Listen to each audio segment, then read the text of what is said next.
All right, so today I'm going to do something a little bit different. I'm just going to say thank you. Thank you to you people that tune in every time we put out content. You know, it is a lot of work to put this content out. And, you know, I love seeing you guys making comments and liking and subscribing. And, you know, we do see you, and it is very, very much appreciated. You know, I started this channel because when I was getting started, I didn't have a path to find a good mentor or anybody to really give me great advice. Now, it's been a while ago, and, you know, there's a lot of books out there now, and they're charging for it. The ours is always going to be free. It's going to be free content, free education, and, you know, it will help you on the path to becoming a good real estate investor or a good real estate agent. So, again, thank you for tuning in. And for those of you making comments and liking and subscribing, again, we do see you, especially your comments. Today's video is actually based on comments that people asked. And, you know, it's not just helping yourself by getting an answer. There are a lot of other people out there in the industry that want to get that question answered. So, you know, you're not just helping yourself, you're helping a lot of others. So please keep coming with the questions. Please keep doing the likes and the subscribe, and we'll continue to grow this channel.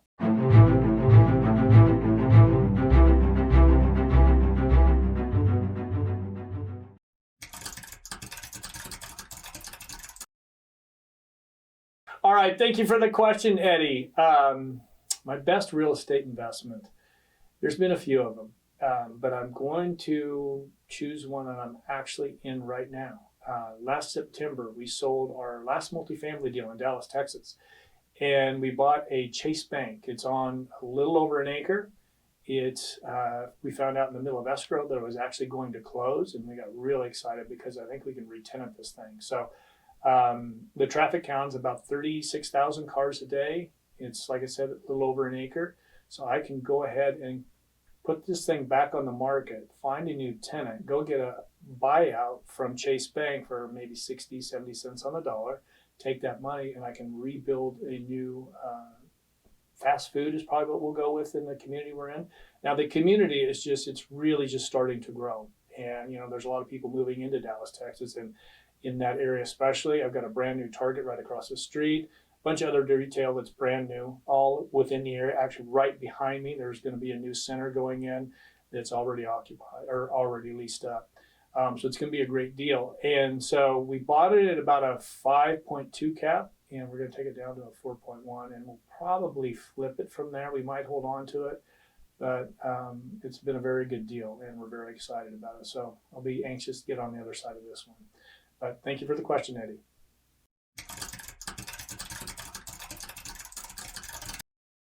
All right, great question, Jamie. Man, we're struggling here. Getting through these questions, though. All right, yes, there is confusion between residential and commercial agents, and I think that stems from the way the licensing is done, which I hope someday they do create the difference between a residential and a commercial real estate license, because I think it's something that would be helpful. But a lot of it, the differences will start with the metrics that a residential agent looks at compared to a commercial agent. You know, the residential agent is looking at price per square foot on homes. They want to know the schools. They want to know the synagogues, the churches. They want to know everything about the community. Now, a commercial real estate agent wants to know all those about the community, as well as the demographics for the area. They need to also break down the client. You know, what kind of, if it's going to be a retail client, what kind of client are you? Explain your business. I need to see your financials. And they really break those metrics down as well. And same if it's going to be for an investment sale for an investor. You know, what is your long-term goal for your investing? Are you a buy and flip person, or are you a long-term hold? And so you really need to break it down. And then you need to take that information and then really assess how you can best benefit your clients. So there's a lot of similarities, just a different path that you're going down. So I do think that one of the biggest things, and I think there's a remedy for it here, is the commercial brokerage community is evolving now with the way that we're marketing. And I think residential has been the leader in that. And, you know, they've known how to market themselves for a long time. And the commercial real estate industry is now just getting on the path. And a lot of that's because I'm going to do a little pitch here, and it's something you might want to take a look at, is the Commercial Real Estate Influencer Summit that's coming up in September in New Orleans. Actually, I'll put a link to that down below, because they bring in a bunch of people that are influencers in the commercial real estate industry, and they are having this meeting where everybody gets together and they pitch each other about how best to market themselves. So it's been very beneficial for myself, as well as a lot of other real estate agents around the country. So make sure you check that out. But Jamie, thank you very much for the question. I hope that helps.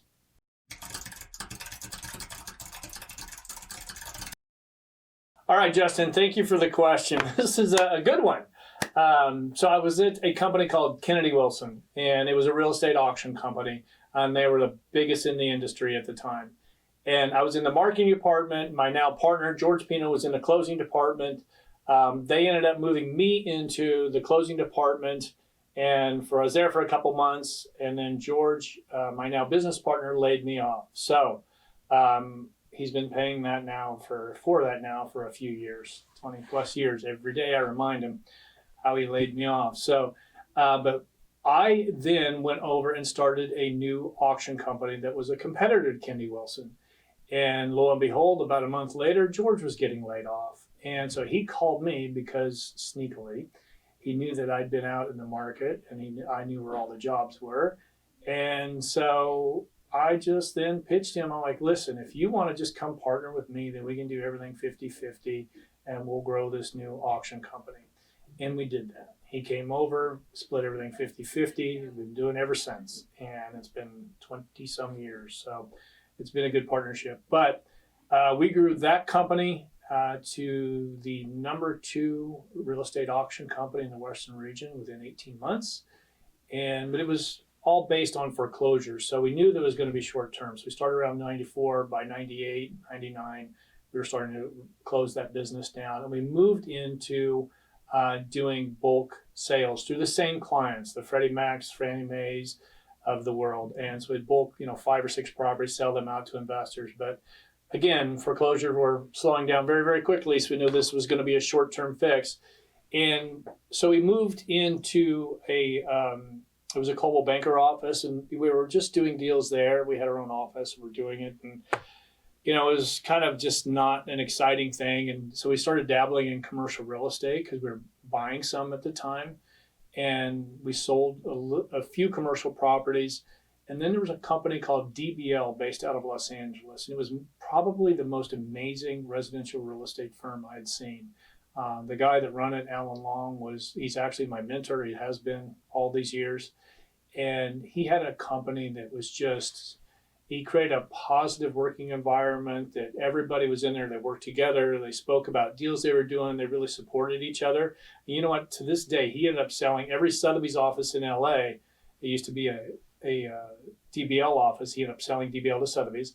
And if you run into an old DBL agent today, they will say, I miss DBL so bad because that man created a company that was just absolutely amazing. But I went over there and we started his commercial real estate division.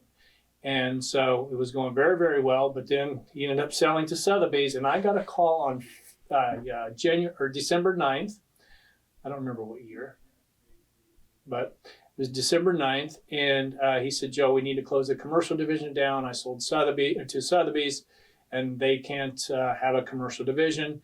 And I said, Alan, okay, that's fine. Let's talk about how we're going to do it. He goes, well, I need it done by January 1st. So I just had a few days to put a company together. And that's how Commercial Brokers International was born. And so we took some of the agents and we brought them over. They allowed us to stay in that office, the Sotheby's office, for several months to really find a lease, build it out. And so I was very thankful to them.